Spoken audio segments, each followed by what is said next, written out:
അപ്പോൾ hello guys, ഇങ്ങനെ Champions League night again Barcelona Atletico Madrid കാത്തിരുന്ന ശേഷം ജസ്റ്റ് ഈ ആഴ്ചയിൽ തന്നെ നമുക്ക് അറിയാം ലീഗിലുണ്ടായിരുന്നു അത്ലറ്റിക്കോ മാഡ്രിഡ് ആൻഡ് ബാർസലോണ.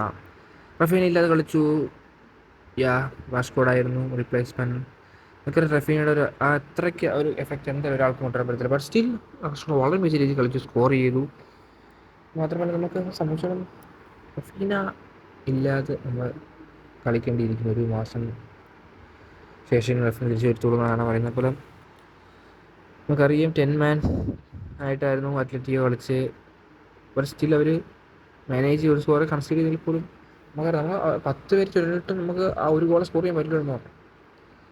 എന്നാലും നമുക്കറിയാം ചാമ്പ്യൻസ് ലീഗാണ്, നമ്മൾ ഗോൾ കൺസീഡ് ചെയ്യുന്നതിന് ഒരു പഞ്ഞവും ഇല്ല. ചാമ്പ്യൻസ് ലീഗ് ഒരു ക്ലീൻ ഷീറ്റ് പോലും ഇല്ലാതെ നമ്മൾ മുന്നേറിയിരിക്കണം. പിന്നെ കാര്യമായ മാറ്റം പ്ലേയറുകളുടെ സാധ്യതയില്ല. സെയിം ഇലവൻ തന്നെ ആയിരിക്കും. അത്ലറ്റിക്കയെ സംബന്ധിച്ചോളം അവർ എന്തായാലും അൽവാരസിനെ ഇറക്കും. കഴിഞ്ഞ കളി അൽവാരസിന് ഇറങ്ങിയില്ല, അൽവാരസ് കാണും.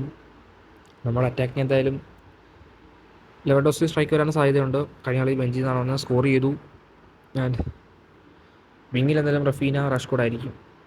മിഡ്ഫീൽഡിലാണെങ്കിൽ ഫെർമിൻ ലൂപ്പസ്, ഒലുമു ആൻഡ് പെഡ്രി ആവാനാണ് സാധ്യത. ബാക്കി വ്യത്യാസമല്ല, സെയിം ഇലവൻ തന്നെ ആയിരിക്കും. ആൻഡ് എസ്യമാർ തന്നെ ആയിരിക്കും ഇന്നത്തെ കളിയിലും താരമാവാൻ സാധ്യത. ആൻഡ് വിജയം തന്നെയാണ്. ആൻഡ് ഫെർമിൻ ലൂപ്പസും ഒക്കെ അറിയാം, കഴിഞ്ഞ ലാസ്റ്റ് ലൂക്കാസിൻ്റെ ഒരു ഇംപ്രസീവ് പെർഫോമൻസ് ആയിരുന്നു. അപ്പോൾ എന്തായാലും നോക്കാം.